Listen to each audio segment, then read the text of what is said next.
the 11th race of the 2021 UCI Women's World Tour, and the peloton moved to northern Spain and the Basque Country for the second edition of Donostiako San Sebastian Klasikao, for a hilly, aggressive and wet day among the hills.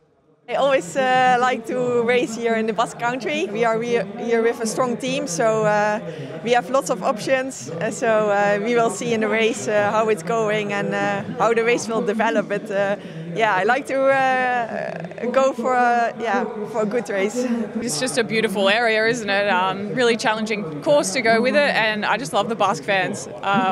I've had some of my best results in the Basque Country, and I just really love the passion that they bring. It's been more than 3 months since I've raced, and it was some pretty serious injuries, so I'm just hoping really to enjoy it and feel good on the bike and be part of my team again, and we'll see what happens from there. Yeah, we have really good memories here through this race. It's an important race for us because our bike brand Orbea is based in the Basque Country, so we are super excited to be here, and it's such a nice race. We have really nice memories. Last year or 2 years ago, my teammate finished second and I was in the same breakaway, so we finished on the podium and it was a really nice day. So if we can repeat this or maybe even move further up on this podium, it would be super nice for us.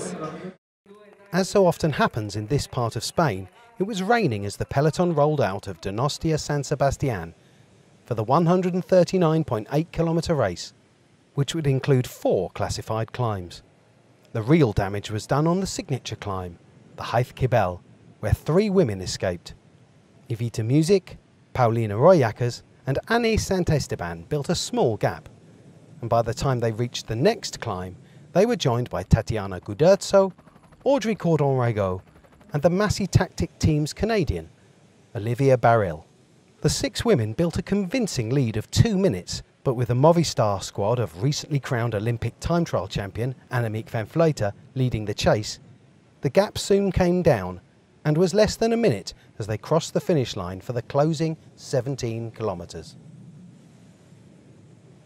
On the final, brutal ascent of Murgil Tontorà, Cordon-Rago made a move off the front and soon led the chasers by 30 seconds. But Movistar were on fire, dragging team leader Van Vleuten to the bottom, where she made her move.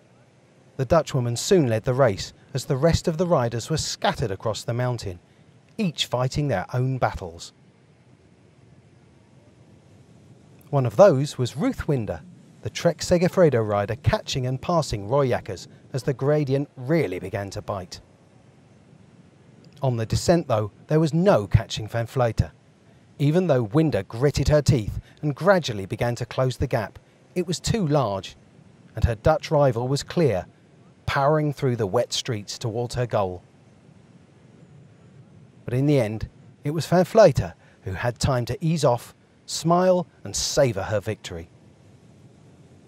Today I'm so proud that there was not a win for myself, there was really a team win. They worked so hard and I just have to finish it off in the last 2 kilometers of the climb. And they closed the gap to the front leaders, and when I saw Audrey Cardon, the one that was leader in the front, they just bring me to Audrey and then I had to attack. I feel good, I'm really happy for this result, for me, for my family, for my team and for my fans.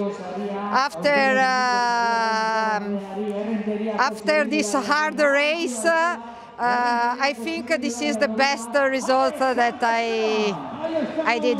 It was a strange race without some good team. I tried to play the win for my first time as a leader on the team. So I go on a breakaway with a good rider, and after we were catch on the beginning of the last climb with Annemiek, so not a good place for big catch, but after I try to do my best on the final. We do some mistake as a team, but we will never do this again. Behind Van Vleuten, Ruth Winder held on to take a hard-earned second place, while Tatiana Guderzo led home a small group of 5 to take third place ahead of Sabrina Stultins, Evita Music, her teammate Brodie Chapman and Paulina Royakas.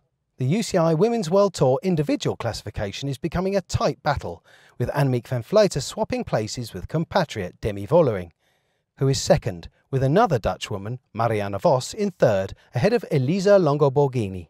A very strong 5th place on the day sees Evita Music jump 2 places to reclaim the UCI Women's World Tour Best Young Rider blue jersey she held at the start of the season. She takes the place of Niamh Fisher-Black at the top, pushing Maria Novolodskaya into 3rd. Yeah, it means a lot. I will try to keep the jersey to the end of the season. There is some race on flat, but we never know, so yes, I will try to keep it. It's a good thing.